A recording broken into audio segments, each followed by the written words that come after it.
My name is Evangeline Harper, and for a long time, I believed that my life was exactly as it was supposed to be. I lived in Seattle, Washington, in a quiet neighborhood of Victorian houses, where autumn colored the streets with golden leaves and winter brought that constant fog that made the city seem like a gray dream. I was married to Michael Caldwell, a respected lawyer, a man whose presence dominated any room he entered. Tall, well-dressed, always self-assured, he had that magnetic charm that made people want to please him. And for many years, I was your most faithful admirer. Together, we raise our children, Luke and Emily. Lucas had 10 years, Emily, 7. My world revolved around them. He took them to school every morning, cooked their favorite meals, read Emily bedtime stories, and helped Lucas with his math homework. Our home was a refuge, the home where my children laughed, where Michael and I threw parties for friends, where I believed our love was unwavering. But nothing in life is as solid as it seems. It started with small signs, calls that Michael didn't answer in front of me, business trips that lasted longer than expected, feminine perfume permeated your clothes. I ignored it, because accepting the truth would mean destroying the world I had built. Until, one day, the truth came to me in a brutal way. It was a Saturday afternoon when I went to Michael's office to surprise him with a special lunch. He had said he would be there, finishing an important case. But when I entered the room, my vision fixed on an image that I would never be able to erase from my memory. Michael was there, kissing another woman. I didn't scream. I didn't cry. My body froze. My mind refused to accept it. He saw me, but he wasn't surprised. "Ava," he sighed, as if my presence were a minor inconvenience. The woman next to him, blonde, young, without guilt in her eyes, simply smiled and picked up her bag. "I'll leave you alone," he said, walking past me as if I were invisible. I stood there, waiting for Michael to say something, to try to explain himself, to at least lie, but he just sat back in his chair and rubbed his face. "You shouldn't have come." My heart beat painfully. "Isn't this a mistake? Won't you apologize?" He laughed. "Laugh. Didn't you really notice, Eva? This has been going on for years. I was just waiting for the right moment to tell you." My body shook. Waiting for the right moment to destroy me?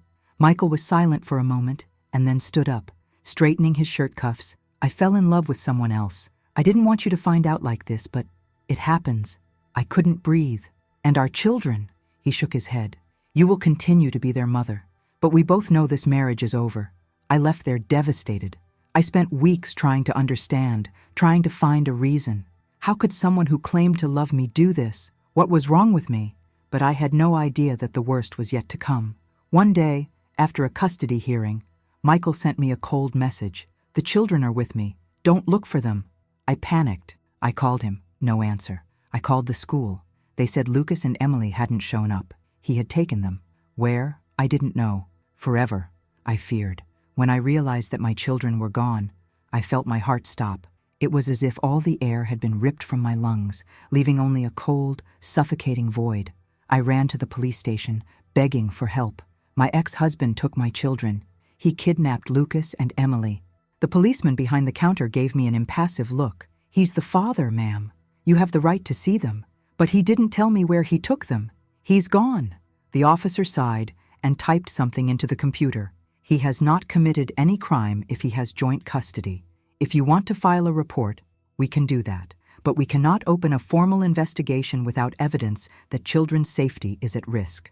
My eyes filled with tears. "You don't understand. He did it to destroy me. He always planned this. I recommend that you speak to your lawyer." That's all they said. No sirens sounded, no patrols were sent. My despair was mine, and mine alone. I left there feeling like the whole world had turned its back on me. Over the next few days, I tried everything. I called friends, family, anyone who might know where Michael was. I hired a private detective who promised to find clues. But Michael was meticulous. He erased your footprints with perfection. The house where he lived was empty. His main bank account had been emptied. He had sold the car and disappeared without a trace. The days became weeks. The weeks turned into months. And I was left alone. Loneliness was a living entity within me. I avoided my own house because every corner reminded me of Lucas and Emily's laughter. It was on one of these lonely nights that I first walked into a bar in downtown Seattle. The atmosphere was stuffy, full of raucous laughter and loud music. I didn't belong there, but that didn't matter. All I wanted was one relief, anything that would make me stop feeling. "What will you want?" the bartender asked. I've never been a drinker, but that night I didn't hesitate. Something strong. The first sip burned my throat, but then the numbing effect came. The pain was still there, but it seemed a little more distant. And it was there that I met Elliot Carter. He was sitting in the corner of the bar, a man with deep-set eyes and disheveled hair, twirling a glass in his hand. When our eyes met, he studied me for a moment before saying, "You have that look, Franzi each." What to look at? He gave a crooked smile. From someone who no longer wants to feel anything. I should have left. But there was something about him that seemed understandable. He didn't try to comfort me. It offered no false hope. He just understood. We talked for hours that night. We talked about pain, loss, and how cruel the world could be. I didn't ask about his story, and he didn't ask about mine. When I was already dizzy from alcohol, he took something from his pocket and placed it on the table, a small bag with a white powder. "It will make you forget for a while." I looked at it, at the substance, and then at my own hands, which were shaking slightly. For a second, I almost refused. But then, a memory hit me like a blade. Michael's laugh, cold and arrogant, saying I was naive. What did I have to lose? The answer was, nothing. And so I accepted. The first time was scary. My heart pounded, and the world around me seemed to slow down. But then came a sweet and treacherous relief. For a few hours, I felt nothing. The next few days were a blur. I started to attend parties with Elliot, places where no one asked about anyone's past, bars, clubs, apartments filled with loud music and smoke. And each night, I went a little further. In the back of my mind, I knew I was destroying myself, but that seemed irrelevant. I had been destroyed before. A few months later, I woke up in the bathroom of an unfamiliar apartment, the cold ground against my face, my mouth dry as paper. When I stood up and faced the mirror, I didn't recognize the woman looking back at me. My eyes were dull. My bones showed more than they should. My face, once vibrant, now looked like a ghost of who I was. And for the first time, I felt scared, but not afraid of dying, afraid that none of that mattered anymore. I was no longer Evangeline Harper. I was just another lost soul, wandering aimlessly. The night I died was no different from so many others. Me and Elliot, we were at a party in a seedy loft in downtown Seattle. Music pulsed from the walls, lights flashed like strobes distorting reality, and the smell of cigarettes, sweat, and alcohol mixed in the air. My body felt light. I didn't feel hungry. I didn't feel cold. I was past the point of worrying about anything. Elliot was next to me, mumbling something about a new supplier. I barely heard. My brain was foggy, and everything seemed to happen at a different pace. It was then that someone offered me something new. "This is strong here, but it takes you far." The voice was familiar, but I couldn't recognize who spoke. I looked at the small white powder on my palm. I had already gone so far. What was the difference? I pinched my nose and inhaled. The world spun.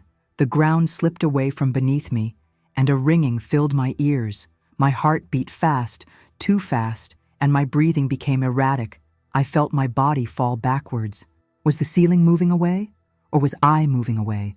Was my heart stopping? A dark shadow took over my vision. I heard distant voices, some shouting my name, but they disappeared. And then there was nothing else. Silence, empty, darkness. When my eyes opened, I was no longer at the party. I was standing in a dark tunnel, endless. The ground beneath my feet was not solid. It looked like steam or thick smoke. The silence was absolute, suffocating. I took a step forward, and as I did, I felt something inside me, a terrible weight. Memories began to emerge. Michael's laugh as I discovered his betrayal. Lucas's scream calling me before disappearing. Emily's look was confused, asking why Daddy was taking them away. The pain was not like an ordinary memory. It was real, as if I were experiencing it all over again, on an amplified level. "Why?" I murmured, without waiting for a response. The tunnel was pushing me forward, and I had no choice but to follow. Then I saw the edge of the abyss, and I realized where I was going. The tunnel ended in an indescribable landscape of desolation and suffering. The sky was black, without stars, without hope. The air smelled like burnt flesh and sulfur, and an oppressive heat enveloped me like a suffocating blanket. The ground below was covered in boiling lava, and I saw bodies struggling, screaming in pain, as they were dragged back into the fire by hooks and chains. Grotesque creatures with empty eyes and sharp claws watched every movement, like predators enjoying their prey. Panic hit me like a punch in the stomach. I couldn't be there, but I was. And worse, something told me that I belonged to that place. Suddenly, a voice whispered in my ear, "You chose this path." I turned around, but there was no one. Another voice, different this time. "You threw your life away. You failed your children." My body was shaking. The demons moved around me, getting closer. Their distorted mouths whispered in a language I didn't understand, but felt, every word piercing me inside. One of them came forward and smiled. "You will never leave here again." That's when I ran. My feet moved on instinct, but there was nowhere to go. The ground was treacherous, cracking into cracks of fire. Every time he looked back, the demons were closer, their eyes shining with cruel amusement. One of them held up a chain, another a spear. They would drag me into the fire. I screamed, but my own scream was lost in the echo of the tormented souls around me. They were close, very close. That's when I felt a touch my shoulder. One light he appeared, a presence that radiated peace and power. The demons stopped, as if something was stopping them from moving forward. The hand on my shoulder was firm but gentle. "Child, you have walked through hell, but now you can return to the sunny world."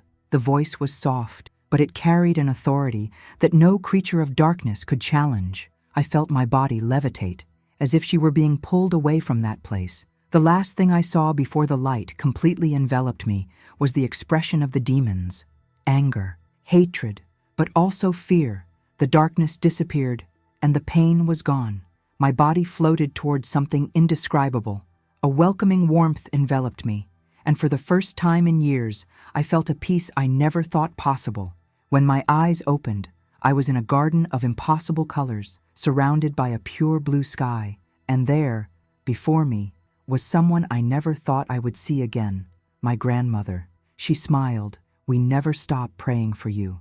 I blinked, trying to understand where I was. The last thing I remembered was the inferno, the screams, the suffocating heat of the lava, the claws pulling me down. But now I was surrounded by light, a soft, golden light that didn't hurt my eyes. The air was light, pure, and carried a sweet scent of flowers and something indefinable, like the smell of rain before it touches the ground. Then I heard a voice. "Eva." My eyes widened. My grandmother was there. She was exactly as I remembered, wearing her old blue dress, her gray hair neatly combed, and that smile that always made me feel at home. "Grandfather?" My voice was shaky, fragile. She smiled and opened her arms. "Come here, my girl." I ran to her, threw myself into her arms as if I were a child again. His embrace was warm, real, and I cried. For everything I lost, for everything I've done, for the woman I have become. She didn't say anything, just stroked my hair, letting me pour out years of pain and regret. When I pulled away, his eyes were full of love. "You are not alone." Never was. I shook my head, sniffling, but I failed. I threw my life away. I got lost. She held my face in her hands, firmly but tenderly. "You fell, yes, but it's not the end yet. You have a choice." I looked around and realized where I was. It was a garden immense, with flowers of colors I had never seen before. Translucent butterflies floated in the air, and there were trees whose leaves seemed to be made of light. In the distance, I saw a crystal-clear river that shone as if the sun itself was reflected in it. Everything there seemed alive, but not just in the physical sense. It was as if each leaf, each drop of water carried an essence, a purpose. The silence was not empty. It was peace. And then I saw other people walked there, some laughing, others sitting under trees talking, and I recognized some of them, my grandparents, an uncle who had passed away when I was a child, the elderly neighbor who used to give me sweets when I was little. Everyone looked radiant, free from pain.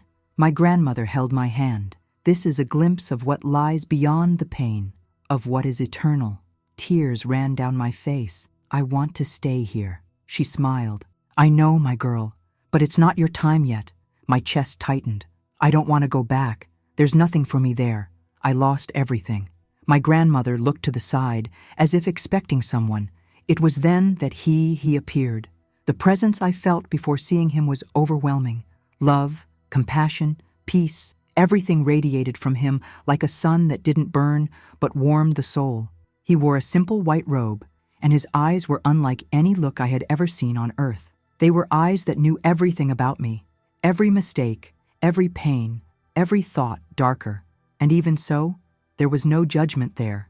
There was only love. Evangeline. He said my name as if it had always been with me. I fell to my knees. Words failed. I was shaking. Then I felt his hands touch my shoulders, gently lifting me up. You have a mission. My tears flowed, and I shook my head. Mission? How can I have a mission? I messed up. I lost my children. I went to hell. He smiled, and his voice was like a river of calm flowing through me. And yet, you were rescued. I swallowed hard. Why? Because your story isn't over yet. He then reached out his hand, and a vision took over my mind. I saw a distant place, a huge technology center. Men and women worked at holographic screens, projecting something that seemed alive. This will happen soon, he said. I saw the year 2025 flashing on one of the screens. I saw scientists in China developing something, an artificial intelligence so advanced that it could control every aspect of human life. At first, it felt like a blessing. Governments hailed its potential to eliminate fraud, prevent crime, and optimize the economy. But then, the scene changed. I saw people monitored, your personal information analyzed every second. I saw a man trying to buy food, but his transaction was being denied. He was outside the system. I saw citizens being silenced, digitally isolated, as if they had never existed. The world is entering a new era. Many will accept it without question, but some will see the danger. My hands were shaking. And what can I do? He held my face tenderly. You must return. You must warn them. But what if no one believes? His gaze softened. Not everyone will believe it, but those who need to hear will hear. I closed my eyes, trying to hold back the tears. I didn't want to go back, but deep down, I knew I had to go back. My grandmother hugged me one last time. We will always be with you. Jesus stretched out his hand. It's time. I felt a pull, as if I was being sucked backwards. The garden began to disappear, and the warmth of the light became distant. My body started to feel heavy. The pain returned. My lungs burned. And then I woke up, lying on a dirty floor in a party bathroom, surrounded by screams and hands shaking me. I was alive, and nothing, ever again, would be the same. When I opened my eyes, my vision was blurry. Everything around me was a blur of shadows and artificial lights. I heard voices, some shouting, others just whispering frantically. She's breathing.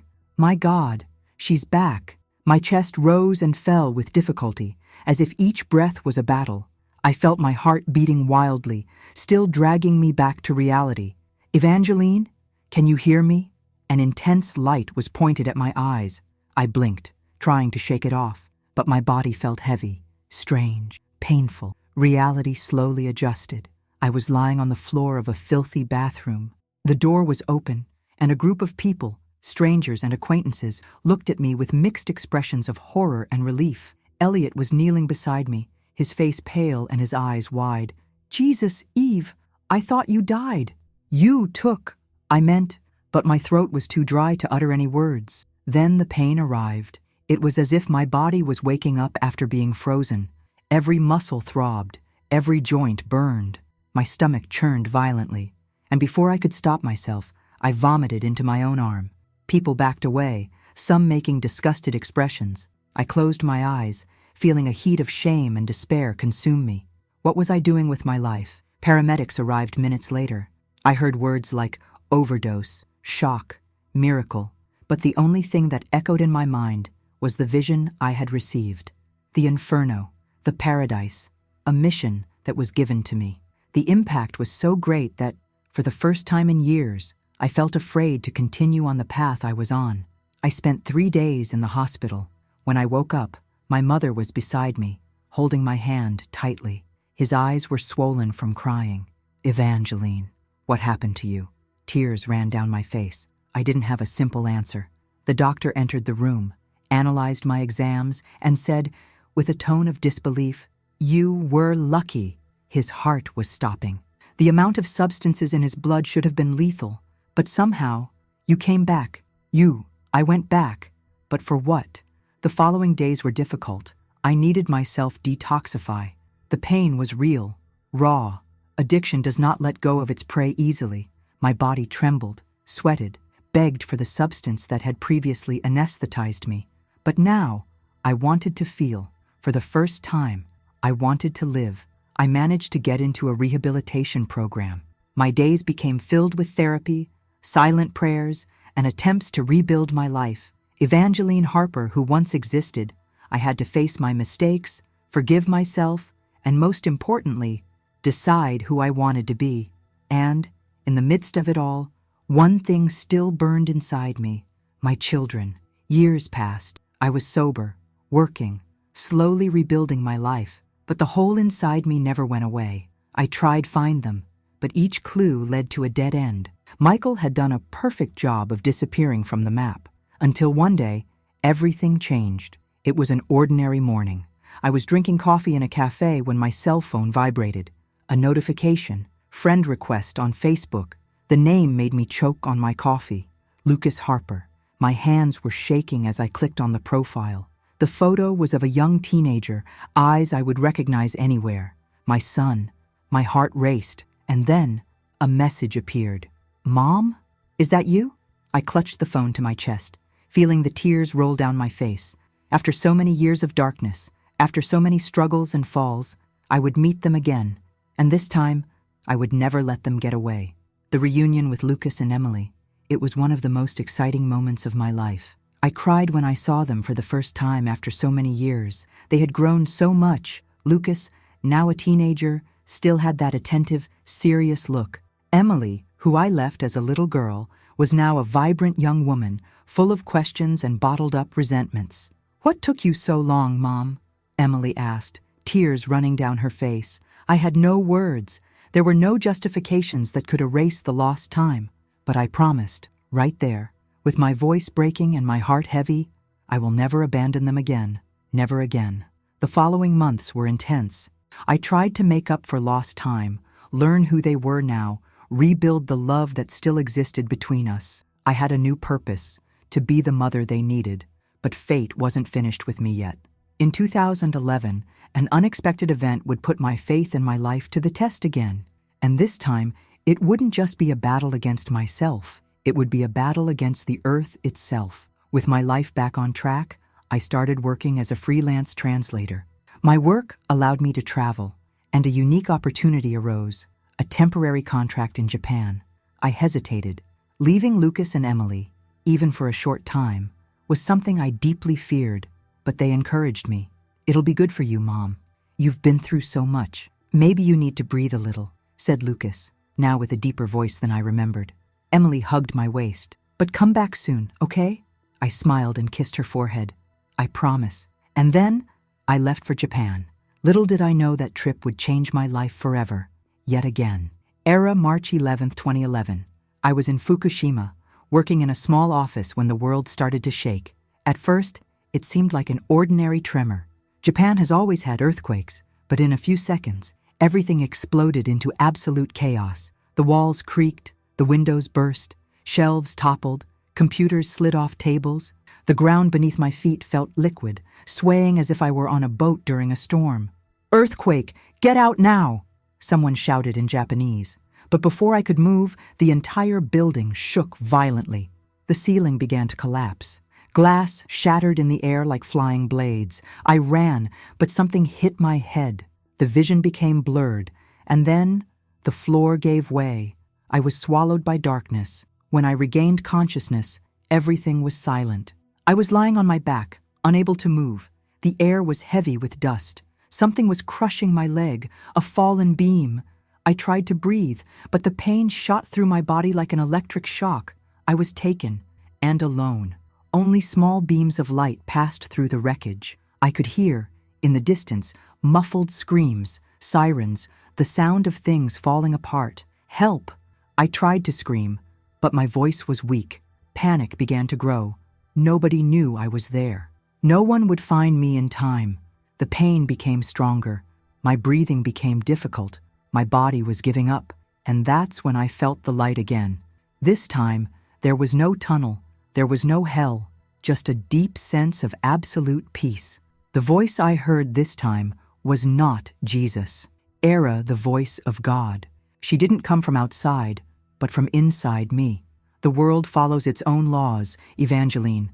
The earth moves, the oceans shake. This is not a punishment. It's not a test.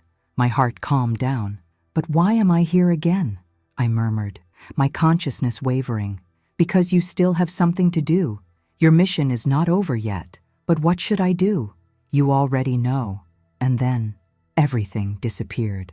I woke up with something cold, touching my skin. Water.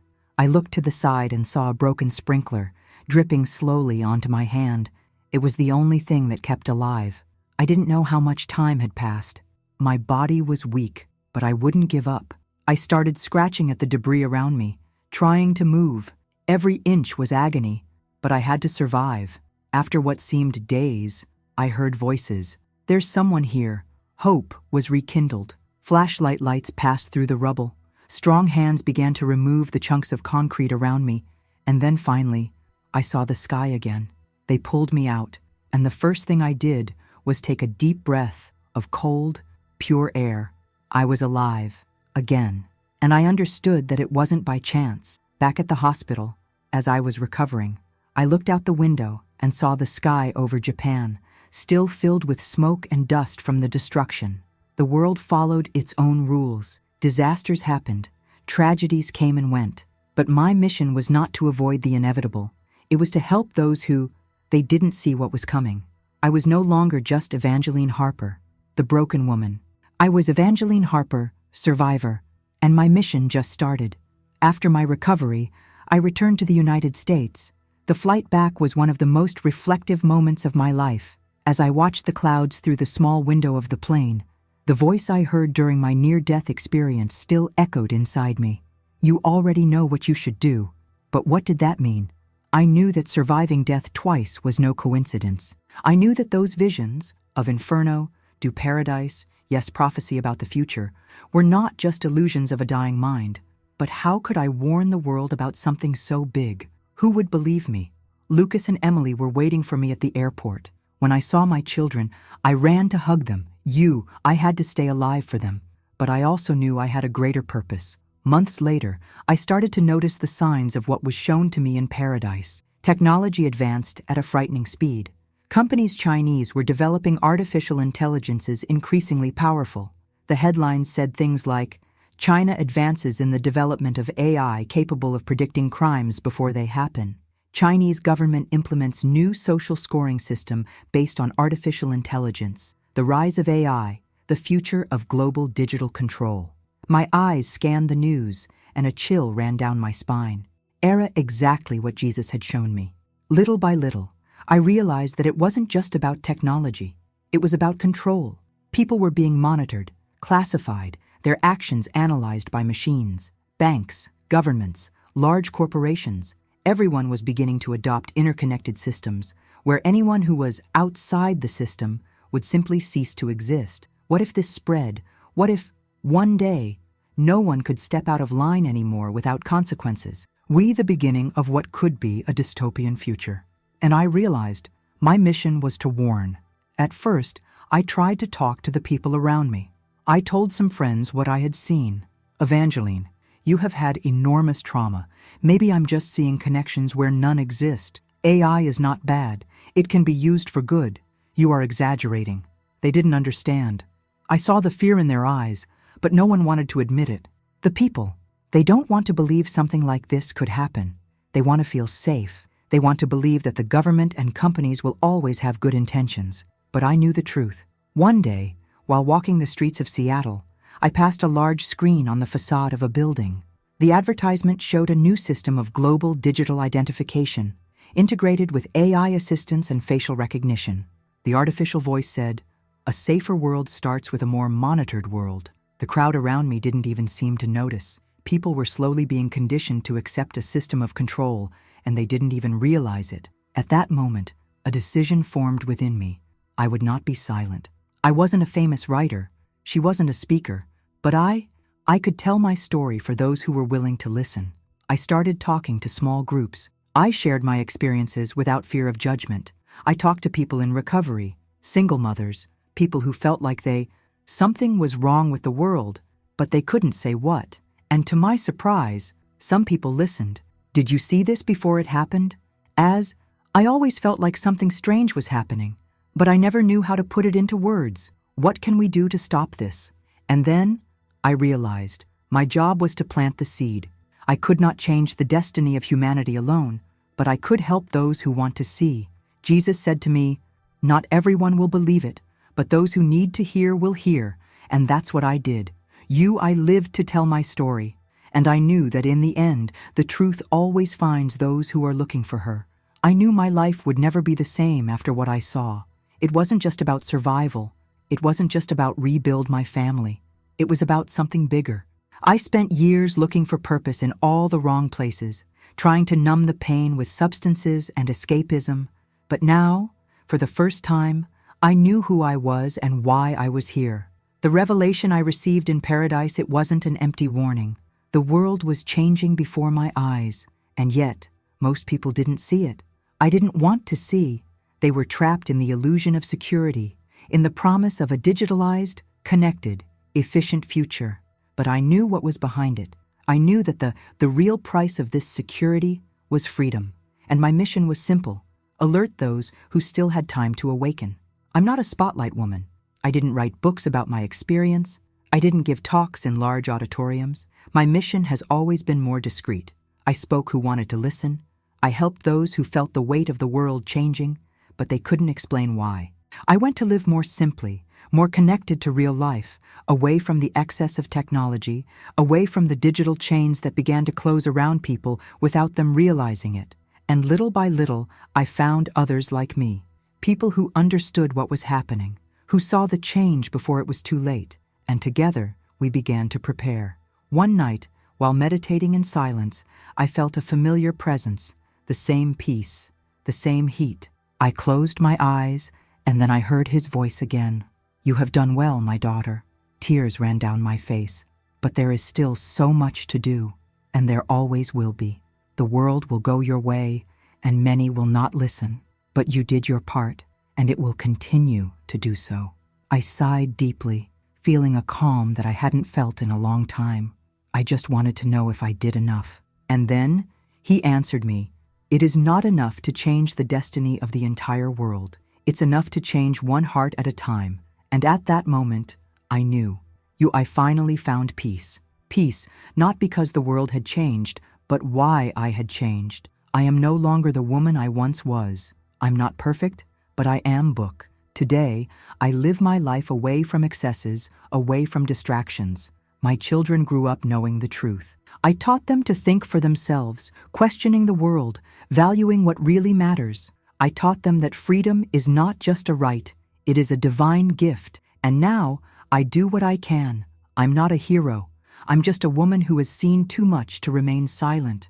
And if one day you feel like something is wrong in the world, if one day your choices seem to be taken away from you, little by little, if one day look around and feel that everything seems calculated, manipulated, controlled, remember this story, and don't sleep while the world changes around you. Cord, resist, and never, ever give your soul for a little security.